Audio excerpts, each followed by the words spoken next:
Ce samedi 14 décembre 2024, l'hôtel Maïva Palace de Bamako a abrité la 22e assemblée statutaire de l'Ordre des sages-femmes du Mali.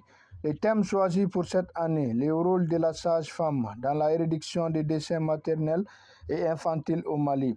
La cérémonie d'ouverture a été présidée par les représentants du ministre de la Santé et du Développement social, Dr Dounanké Diarra, en présence des acteurs concernés.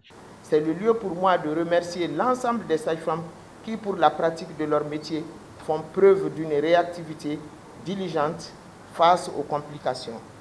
La sage-femme agit avec sang-froid parce que chaque accouchement est un véritable engagement professionnel à l'égard de la mère et de son enfant.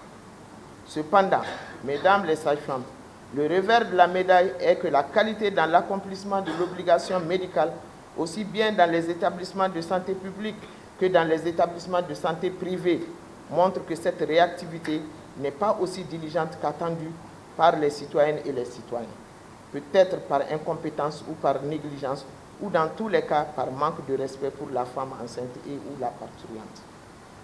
Monsieur le représentant du ministre, ainsi, malgré notre volonté d'agir pour une amélioration de la santé des populations, les professions socio-sanitaires sont souvent confrontées à certains défis, dont l'insuffisance du personnel sage-femme, mais aussi celle de la formation initiale et de la formation en cours d'emploi.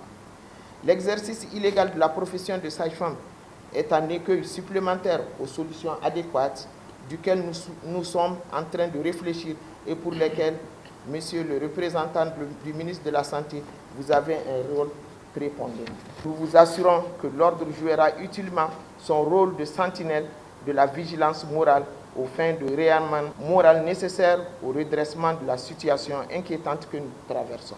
Au nom des sages-femmes, je vous remercie pour le concours administratif et financier que, malgré son insuffisance, vous apportez dans l'exercice des fonctions. Au Mali, selon l'enquête démographique et de santé réalisée en 2018, le rapport de mortalité maternelle est estimé à 325 décès pour 100 000 naissances vivantes au cours de la période des 7 années ayant précédé l'EDSM 6 de 2018. Malgré la volonté des autorités sanitaires d'atteindre l'objectif zéro mortalité infantile et maternelle, le taux de mortalité maternelle reste toujours élevé.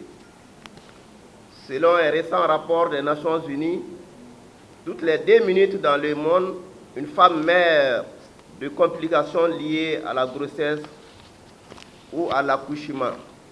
Et ce sont les régions les plus pauvres du monde et les pays en conflit qui sont les plus touchés.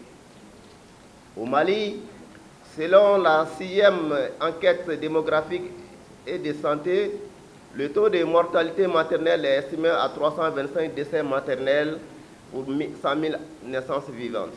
Et selon l'EDS 7, les taux de mortalité néonatale et infanto-juvénile sont respectivement 33 et 87 pour 1000 naissances vivantes.